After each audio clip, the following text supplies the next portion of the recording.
Welcome to Hanging Out with Robert, that's me. This video contains things that I encounter throughout the day.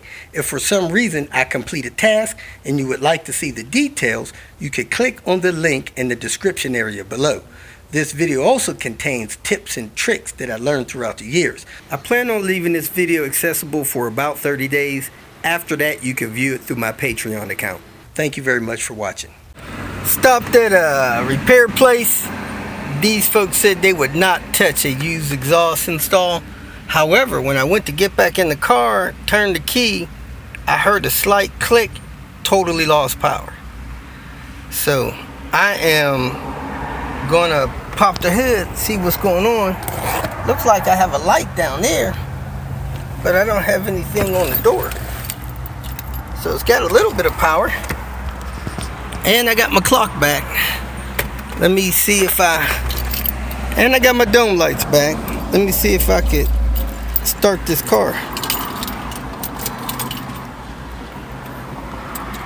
Man, it just seems like it little to no power all of a sudden. I was able to wiggle the ground.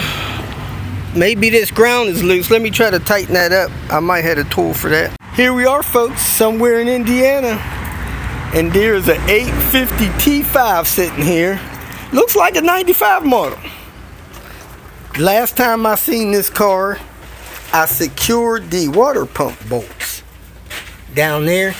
And this car hadn't driven 5 miles since. We're getting ready to get it going, resurrect it per se, so that it's going to be donated to a young lady that recently got her license and driven probably till the wheels fall off of it. That's going to be a good thing for that. And that's hard to do with these 850s, man. You could drive these 850s. By the look of the way the engine's set, the engine mounts are good. They have been replaced. So we're going to get it out here, try to find some new gas for it, and see if we get this thing running. We may end up replacing the fuel pump because it's probably bad, eaten up by old gas. It's been sitting several years. So we're clearing it out. We're going to put a battery on it and see what we can do, get this thing started. He said, how long ago did you drive it over here, Howard? It would have been driven here in October of last year? 2000. No, I mean from the other unit to this unit. October of 2000. 2000? 8 years ago? Oh. No, not 2000. I apologize, 2010. So this car hadn't been moved in 12 years? This is 2021. You mean 2020? 2020. Okay, there we go. Yes, so about it would be 9 months ago. Year and 8 months ago. Okay. All right, let's see if we can get it fired up. We are not sure if this vehicle's ever had coolant put back in there after the water pump was done. But we put some in there. It drained all the way down. The sensor on the bottom of the bottle was pulled out, so we don't know if that sensor is going to work. So we're going to fire it up and see if we get a low coolant light and then go ahead and fill it up. But we don't expect it to run well because this thing has been sitting for a long time and the gas is going to be bad. So go ahead and try to fire it up. We already primed the fuel system. I know that a mechanic, his name was Mitch. He was working on the car. Okay. I know he checked fluids. All right. But the fact that it's now empty means it must have drained over the past year and 9 months. Okay.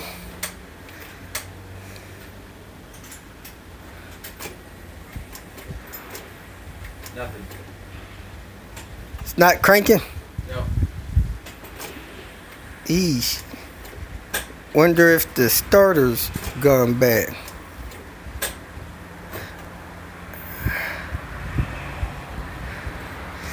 Hate to think some critter's eating up this freaking... I don't even hear it clicking. Nope. It's clicking. It should be the solenoid. Yeah, it's not even clicking. So let's, you can say you got a jump box? I have jumper cables. All right, let me hook my jump box up on it. Got a jump box on it. Gonna try to start it again, see if it cranks.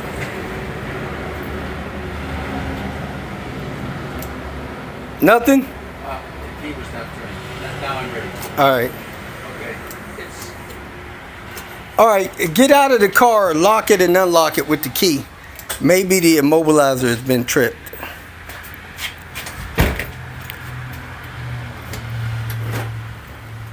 Now unlock. Yeah. Alright, now let's try to start it. See if it tries to start now.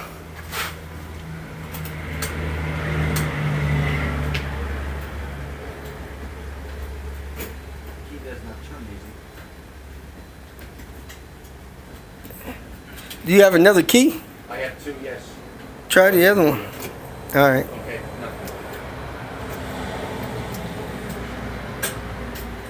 Alright. Let me check a few fuses. Came in, tried to start the car. It was in drive. But now that it's running, it's missing real bad. And we do not have a low coolant light. So let me cut this off, see if that low coolant light even works. We have no low coolant light. Oh yeah, there we go, right there. So that sensor's messed up. So we're gonna put coolant in there and fire it up again. This car has a hard miss. I'm gonna pull the injectors, try not to lose anything, and replace 4 and 5, because that's the ones that said misfiring on. He's taking the tires to get them aired up. They were 8 psi and 10 psi. These over here are 20 and 26. You could drive those to get air, but you couldn't drive that one to get air. So let me go ahead, replace these injectors, and try to get this wheel skirt secure. I got a couple rivets for that. Missing the nut on that. I should have one of those nuts.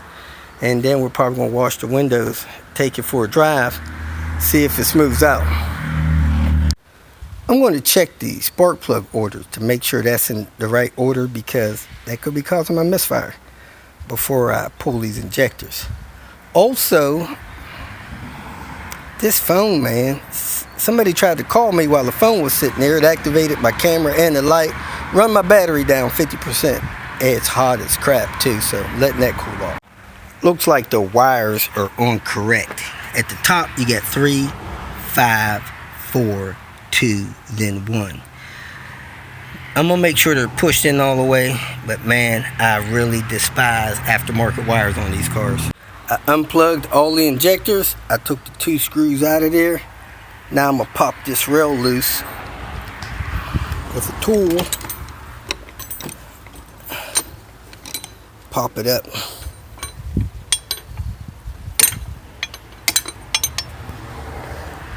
Here and here. Get that up off of those injectors. Man, I have a lot of fuel pressure, so fuel pump's probably good. I popped that up and the injector came out of the rail, sprayed fuel everywhere. Not sure how much of that I swallowed, but I should have relieved the pressure from there first. So let me get the rest of the rail up.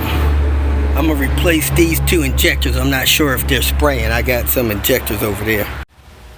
They look a little wet on there. That don't mean they were spraying enough to prevent misfires, but I'm gonna go ahead and just put 2 there, fire it up, see if those misfires change. It looks like it lost the seal up still in the rail, so I may have to pull those out of that rail. Then I'm gonna fire it up. If that misfire doesn't change, I'm gonna pull the rail again, swap them around, and if that don't charge it, then I'll need to get a compression gauge and see if we got a couple burnt valves. I doubt we do. I just think the injectors are probably stuck, not blowing enough gas. I decided to go ahead and roll that rail over since I got those gaskets stuck in there. I'm gonna go ahead and put 2 and 3 over here and 4 and 5 and put my replacement injectors here in 2 and 3. See if that changes any misfires or cures my problem. Alright, I got a couple of injectors replaced. I'm gonna go ahead and fire this thing up.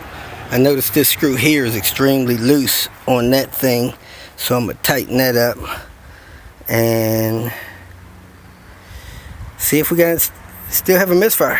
I decided to pull that off to check, and the tip of this coolant reservoir is coming apart, and of course some of it's down in that tube there. So this bottle does need to be replaced ASAP. Get everything plugged in, ready to fire it back up. I did have a battery clip hold down, so I put that on there. Let's go start this thing. Hopefully it'll run better. Mo better. Then I can put the timer belt covers on as well. Man, this thing is running smooth. Smooth.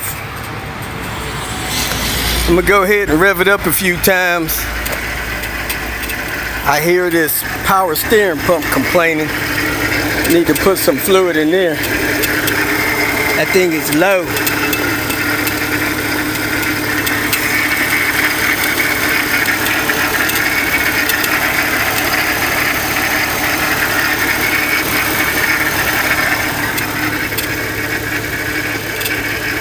Don't pump it, just hold it. There you go. The wipers on the windshield was working and they stopped. All right, let it go.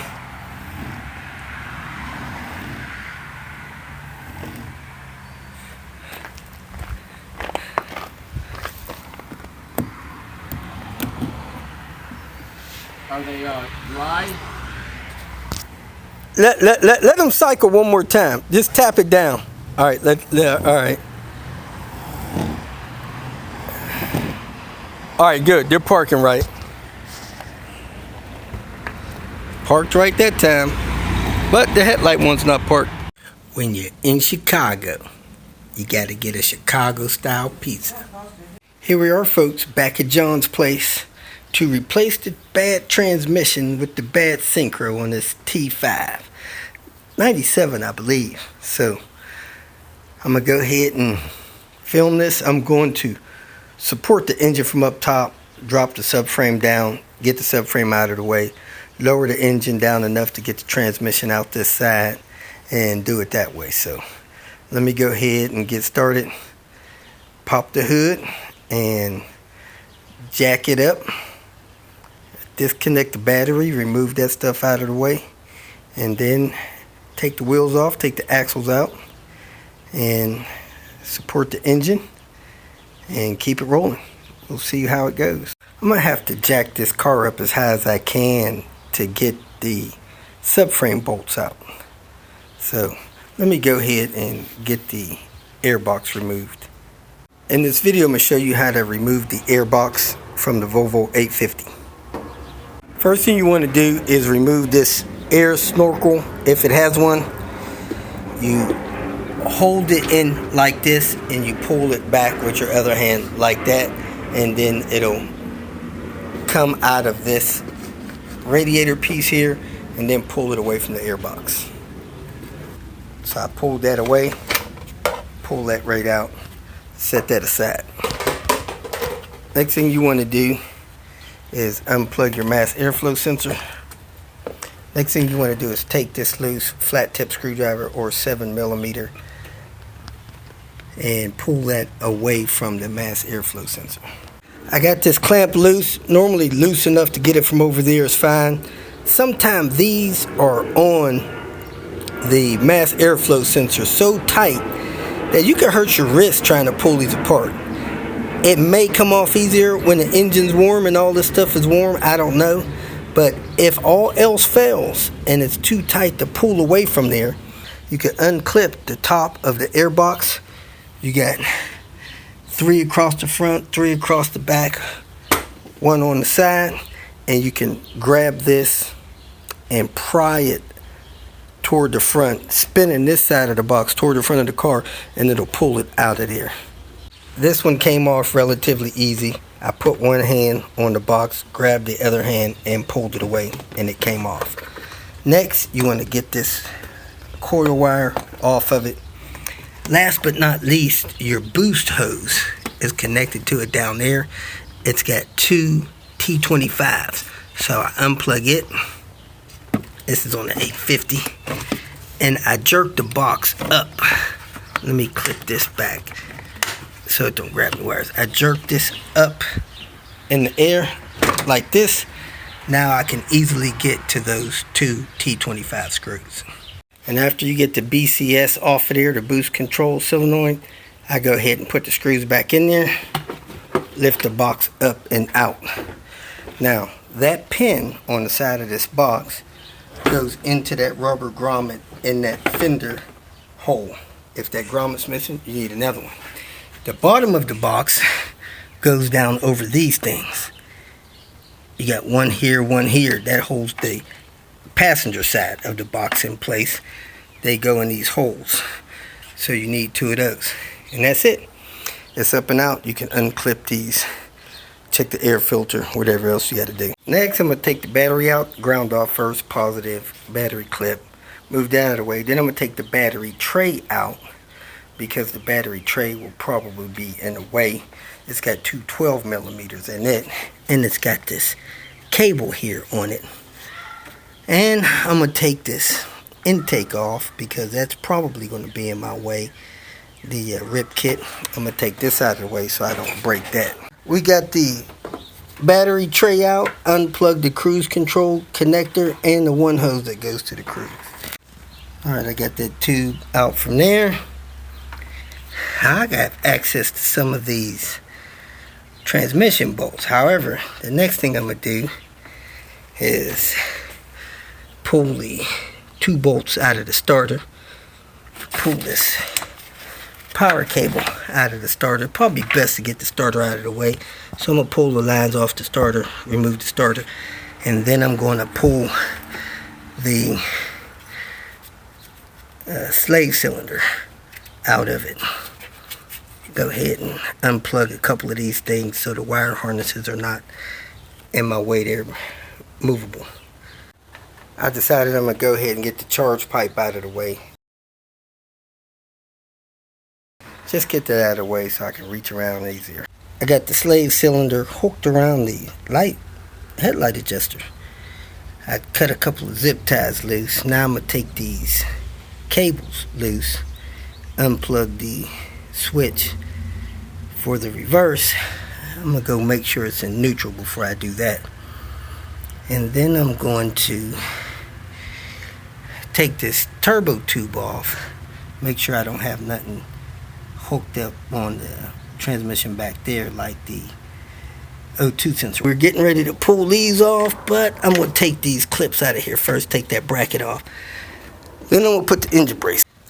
I came down here and pulled the linkage loose from those brackets. This linkage had the clip in it. This one over here did not. That had to be something I missed doing. Now this linkage that comes up to here is the linkage that moves when you go from right to left. So that could have made it a little difficult going from first to reverse, those sides. This one here pulls it down into the gear. First to second, third to fourth, reverse to fifth.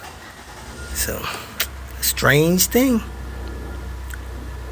Alright, I'm going to use this engine support bar for the first time. I just picked it up from Harbor Freight. This thing is rated, I believe, at 1,000 pounds. It's got some stuff there, 1,000 pound capacity.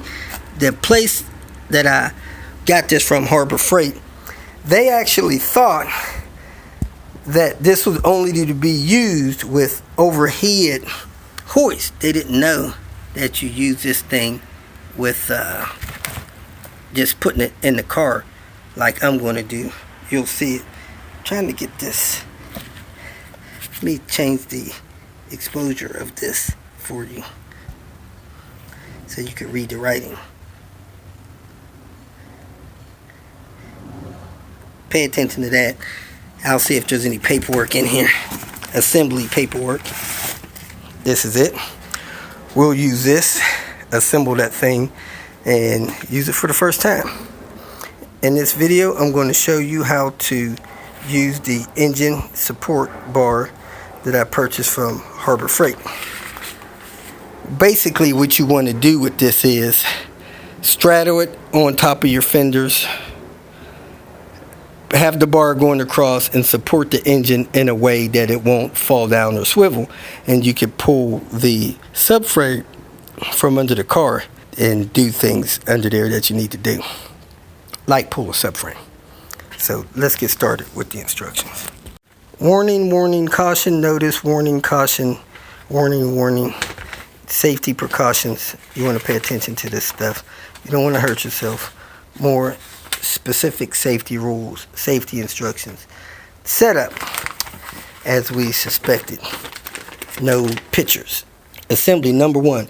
Using the nut provided. 2. Bolts. 4. Attach stand blocks. 3. To stand brackets for both sides of the engine support. Tighten nuts 2. Maybe there's a parts list in here. Looks like the same thing I got over there.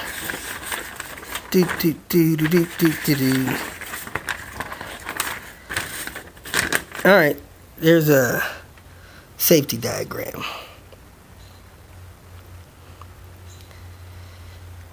Nuts, bolts, washers. So, using provided nuts 2. Nuts 2. Those are M10 nuts. Bolts 4. 4 M10 by 30 nuts.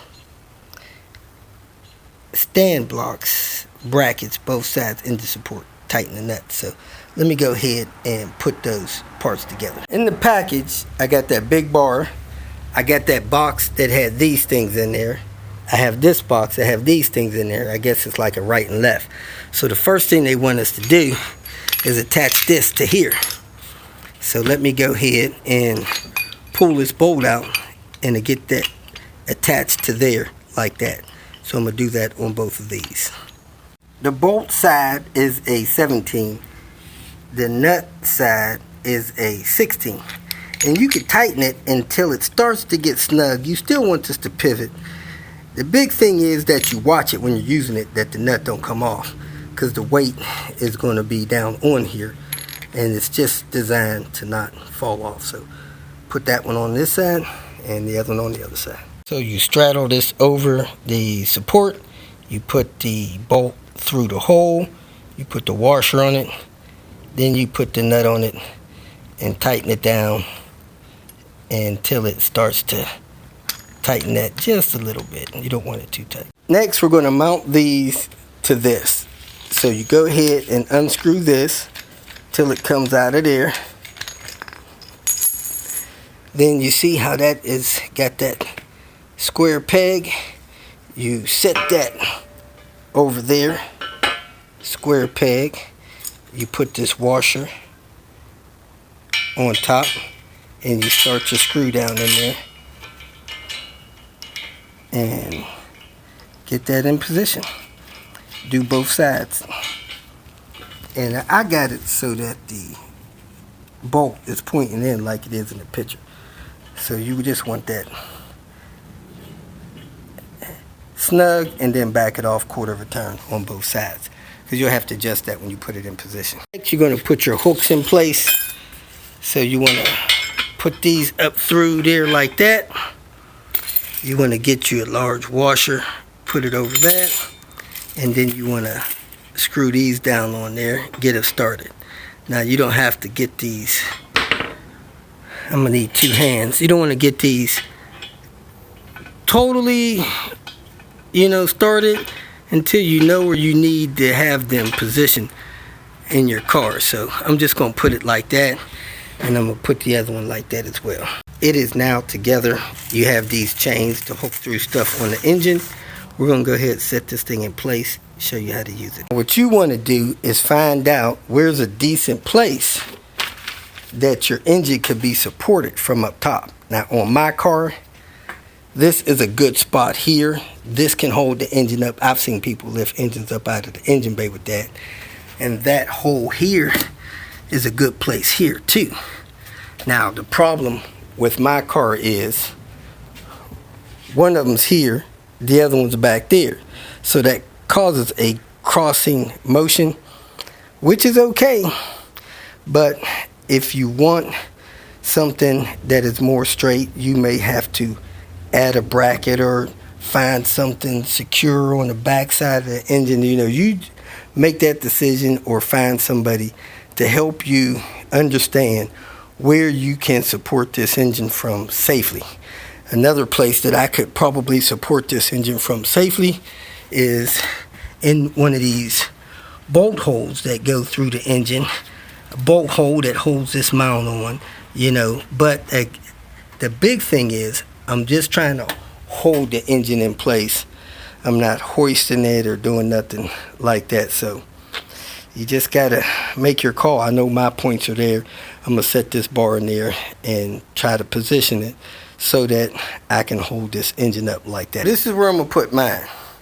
It's along the frame of the car up here where the fender bolts on, and over here the same thing. So as you can see, I'm almost to the outer extensions of the bar. I'm close. So I'm gonna move these right there, and now I'm gonna tighten these down so that when I start lifting a little weight on it, it'll hold that right there. So tighten these down. Now I need to position these where I need them to be to hold this up. So I'm gonna hook a chain on this from here to there, run the chain through there, and over here I'm gonna run the chain through that back hole. So let me put those in place so you can see. Now this is my initial hang. I got a little bit of slack there, a little bit of area where I could draw that up, and I got a little bit of slack here, a little bit of area where I could draw that up. Now my purpose of using this is to get this transmission out under the bottom. Now that lever is in the way of the frame to get this transmission out. So I'm actually going to have to lower this about 6 to 8 inches to get that out of there. So I want to make sure that I have 6 to 8 inches of slack in here to lower that down so that I can get that out of there. So right now, when I take the slack out of this, it looks like I'm going to have slack to let that down to get that out. So I'm going to be okay. I should be okay. If not, I'm going to have to find another way and lower that thing from the bottom. So let me make sure that, one, I can get it tight enough to when I need to raise it back up, I can get slack out of it and have it up tight. Two, that I have enough to lower it down to get that thing out. And that side there, I'm not going to hardly move at all. Maybe just 2 or 3 inches. So that's where I'm at. It looks like I should be okay there. I haven't seen these in the instructions. I'm going to go ahead and breeze through the instructions and double check. But I actually oil my rods so that it's not so tight when weight gets on there to raise it up and down. When they're dry, my experience is they're really hard to move. So I put a little oil on them, and that way I can roll them up and down easier without much strain. Play a little catch up here. I put wheel stops behind both wheels, and I set the parking brake. The parking brake works both sides. I jack the car up, and I put these jack stands under here, and I put the jack stands not under those points because I got to take those off. Left me enough room, put them under the frame over here. Did that on both sides. Then I knocked the wheels off with Henrietta impact gun. Then I knocked the CV axle bolts off with Henrietta 36 millimeter. Then I took the control arms loose from the subframe. That way I don't have to mess with the brakes or nothing. All that stuff is staying steady. And now I'm going to take this bolt loose and a sway bar, because I'm going to leave that sway bars connected to the subframe. Then I'm going to go under and take all the bolts loose from the steering rack, because I'm going to leave the steering rack on the car, and I'm going to take the subframe off. So on the other side I did the same thing. So next I'm going to take these bolts loose here, and on the other side I also took loose the front engine mount, and I took the slack out of these chains.